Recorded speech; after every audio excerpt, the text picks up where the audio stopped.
नमस्कार दोस्तों। आज मैं वशीकरण की बहुत ही सरल और बहुत ही शक्तिशाली विधि दे रहा हूँ, जिसके माध्यम से हम किसी भी स्त्री या पुरुष को एक रात में अपने वश में कर सकते हैं आजीवन भर के लिए। इस विधि को देने से पहले इतना ही कहूँगा कि आप इस विधि का अच्छा से अच्छा उपयोग करें, क्योंकि ये सिद्धांत है, ये नियम है कुदरत का कि हम जिस प्रकार का भी उपयोग करते हैं ऐसी विद्याओं का, वैसा ही हमको फल उसका प्राप्त ज़रूर होता है। तो इस विधि का अच्छे से अच्छा उपयोग करें, इतना ही कहूँगा। बाकी आप स्वयं समझदार हैं।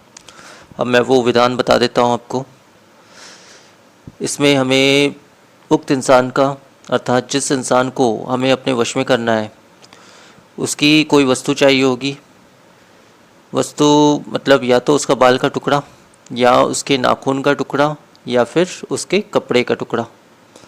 इन तीनों में से किसी भी एक वस्तु को आप प्राप्त कर लें किसी भी तरह से, और प्राप्त करने के पश्चात आपको उक्त मंत्र का 11 माला यानी 1100 बार पाठ करके उस वस्तु को अभिमंत्रित कर लेना है।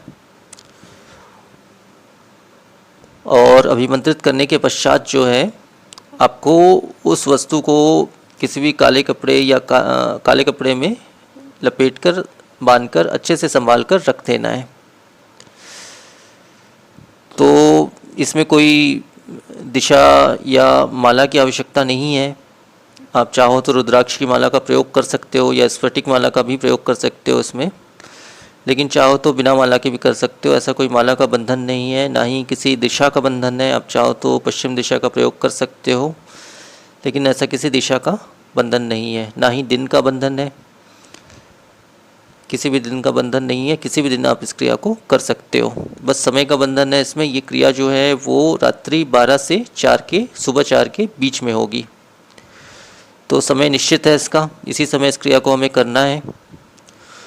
तो इस प्रकार से ये क्रिया होगी।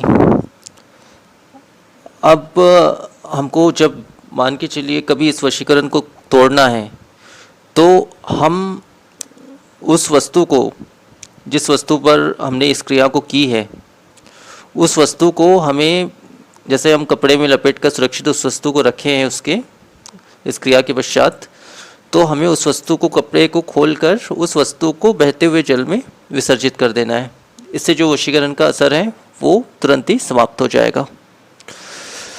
तो इस प्रकार से इस वशीकरण का काट हम जब चाहें तब कर सकते हैं। अब वो विशेष मंत्र मैं बता देता हूँ। ओम ऐं ह्रीं क्लीं कामाख्या देवी मम वश्य कुरु कुरु फट स्वाहा। मंत्र एक बार फिर से बोल रहा हूँ। ओम ऐं ह्रीं क्लीं कामाख्या देवी मम वश्य कुरु कुरु फट स्वाहा। तो मंत्र बस इतना ही है और इतना ही विधान है। तो इस वीडियो में इतना ही। नमस्कार।